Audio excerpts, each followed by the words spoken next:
Welcome to Modelling Workshop for issue 29. In this mini-series we're creating a full castle keep and we're throwing out all the fancy tools. Let's see how good we can make our terrain as cheaply as possible using only basic tools. In this episode we're building a gatehouse with a working gate, along with 2 short wall sections to complete the outer defences. There are quite a few parts in this build, but a lot of them are duplicates and I've kept the measurements as simple as possible. We'll be making 2 identical tower sides, 4 sets of stairs made from stacked card, simple arrow slot battlements at the top, and the most complex part of the whole build, the gates themselves. Here are all the pieces we'll need to create the main frame of the gatehouse. I've made a PDF guide for this build which is available over on Patreon. I followed that guide and cut out all the pieces ahead of time. If you'd like a copy and want to help support the channel, you can find it over there. Or, of course, feel free to pause the video here and copy down all the measurements from the screen. We'll start by taking the back piece, the 4 side pieces and the 2 tower fronts. A quick crafting tip before we continue. In my last episode I glued directly on top of my cutting mat, which was almost impossible to clean afterwards. I've since switched to a silicone mat. The glue doesn't stick at all. It lets you slide pieces around easily and once it dries it just peels straight off.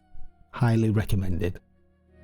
Glue on 2 of the side pieces, then add the front of the tower. Repeat this for both sides. I often add a little extra glue along the inside joints. It's not strictly necessary, but it does add some extra strength while we're building. Next, grab your battlements and the side tower floor pieces. I made my battlements by cutting 1/2-inch square gaps, which are perfect for archers to fire through. Glue in the floors first, then add the battlements on top. At this stage the only thing holding everything together is that back piece of card, so try not to twist it too much or apply too much pressure. It can bend if you're not careful. Now grab the remaining floor pieces. Glue these in place. Don't worry too much if they're not perfect, just aim to get them as flat as possible. Next, take the central curved piece and offer it up to the structure. It should line up perfectly with the top step. Mark a line at the top of the bottom steps. This gives us a clear guide for where to apply the glue.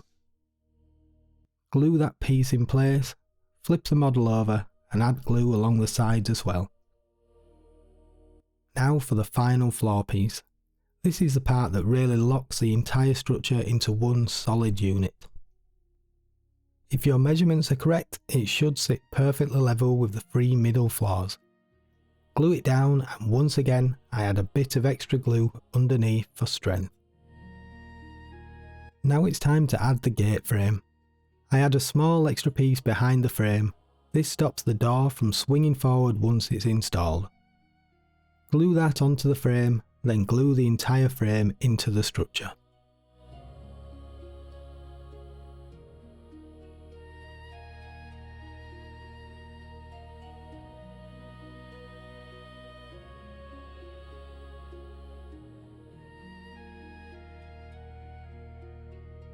The last step for the main frame is to cover all the gaps at the back.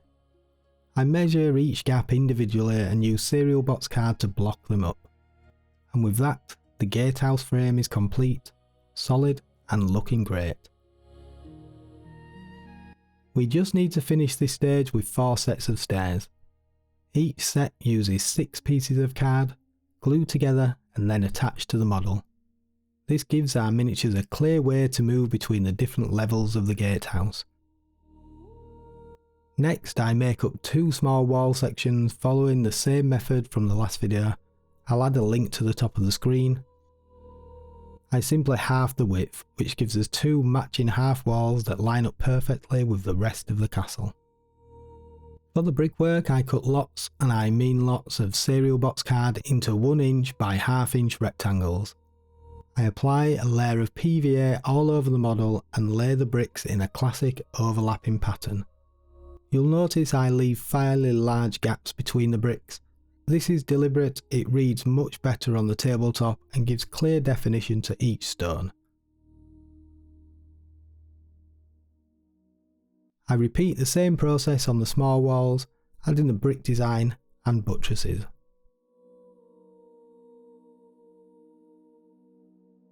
For the top floors I use 1 inch by 1 inch squares of thicker card. Serial box card will work here too, but I like the deeper recess you get with thicker material. I also use the 1 inch squares as a guide when measuring movement distances for miniatures. These are glued down just like the bricks using PVA. For the front gate I take one of the leftover gate cutouts and cut some of the bricks to create a simple brick pattern. Once I'm happy with the way it looks, those get glued in place. Now it's time to get messy. I mix up a glue water paint mixture. The ratio is 1 part PVA, 2 parts grey paint and 4 parts water. It's sticky enough to hold tissue paper in place, the grey gives us our base colour and the water makes it runny enough to paint on easily. Apply this mixture all over the gatehouse. Then take some toilet paper tissue and cover the model. The mixture will hold it in place. Use a stiff bristle brush. Cheap brushes are perfect for this. Push and stipple the tissue into the recesses. This creates a really convincing stone texture. Once fully covered, set it aside to dry. This will take a while to dry, I left mine for 24 hours.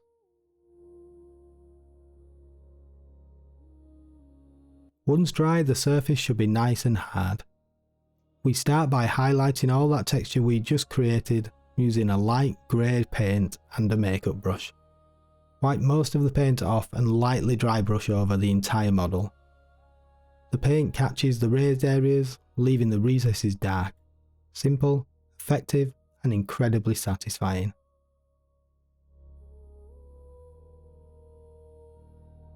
Next, take an even lighter grey and just hit the edges and top surfaces. This helps define the shape of the model. Don't forget to paint the inside as well. At this stage the stone looks a little bit monotone, so we'll add some colour variation. I mix up very watery washes of yellow, skin tone, blue, dark green and red.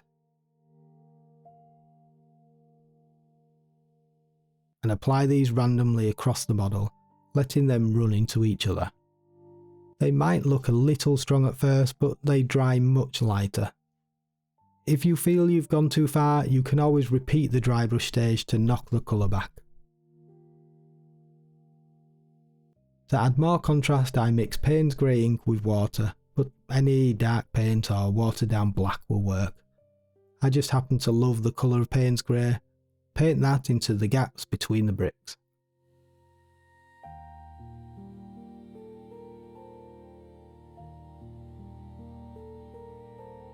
Finally, I add a brown shade along the bottom of the model.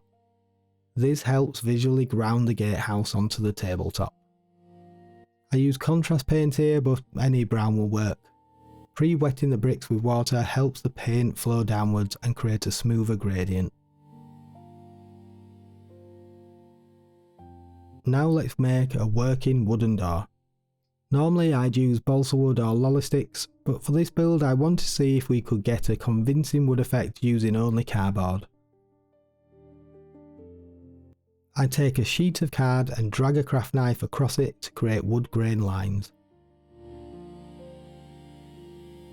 I build up colour using dark brown, light brown and grey paint, dragging the brush to create streaks and variation.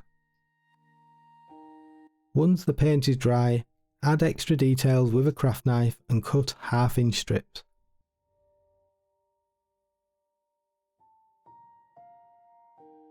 Take one of our door cutouts, cut it in half and add masking tape. These will act as our hinges. Paint the door dark brown. Glue the strips onto the door, trimming them to length and leaving small gaps between each plank. Once dry, lightly dry brush with light grey and apply a brown wash.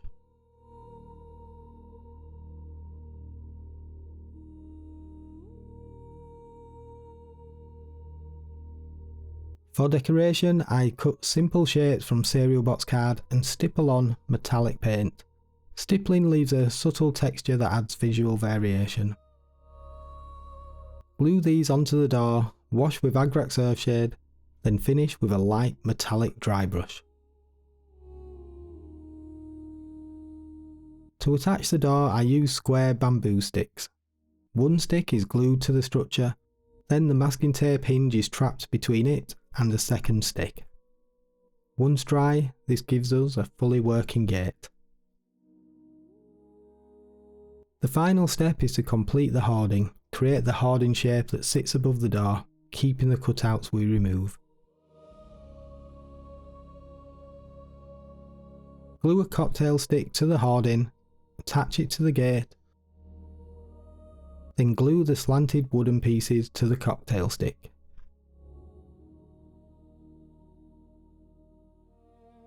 And with that, our gatehouse is complete. It's ready for Theoden to watch over the battle at Helm's Deep, or for defenders to rain down arrows on an approaching enemy. I hope you've enjoyed this build. Please subscribe and turn on notifications for the next video where we'll be building the central keep.